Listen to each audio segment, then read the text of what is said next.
literally, dude, this December, you're going to learn about Steve Coleman because I just subverted all of the assertions that I previously made, dude. Because I had to bring it back. I had to show you where all this shit, where it's, what's going on, dude. What just happened, dude, with everything? Well, the answer is basically Steve Coleman, all right?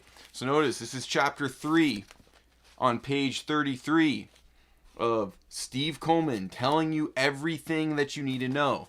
Now, all this Meshuggah, so the Meshuggah principles are really ancient, as we all know. And so there's other people who talk about those principles from other perspectives. And I need to bring up the perspective of Steve Coleman, who uses this word, aspecting. Aspecting.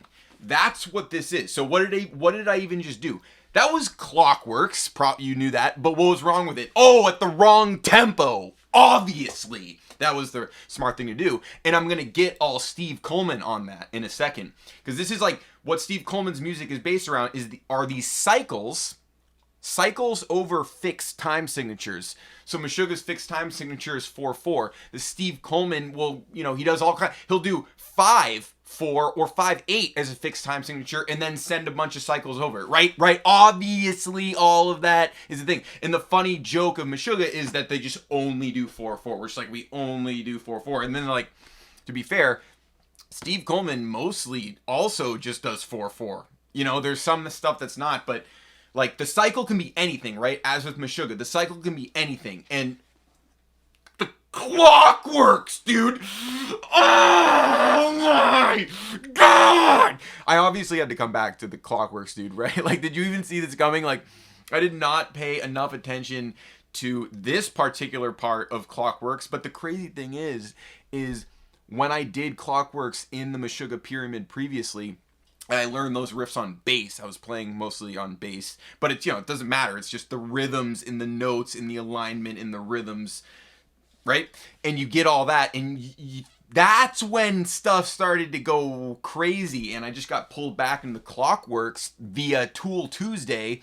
And here we are, just reminding myself of Steve Coleman. This is Arcana 5, edited by John Zorn, right? Oh, what's up with these saxophone players? What's that? I don't even want to say that John Zorn's a saxophone player because he's all these other things too. But Steve Coleman is a saxophone player. That's the thing. He's a musician and he's talking about these principles as they relate to astrology, right? Like astrology is all rhythm. Like the organization of the solar system is all these different like overlaying patterns and rhythms.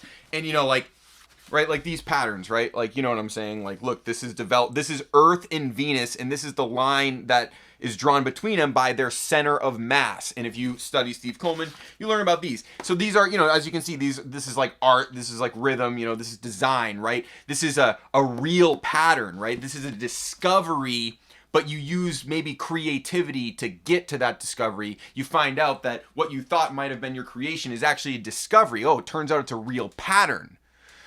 That's the power of Meshuggah pyramids and just studying, right? The power is that you get a taste, you get a sense what a real pattern is. And when you get a sense about the real pattern, well, then you start to see real patterns in real life. And that goes to, potentially utilizing financial markets to sustain your Steve Coleman and Meshuggah and tool studies, right?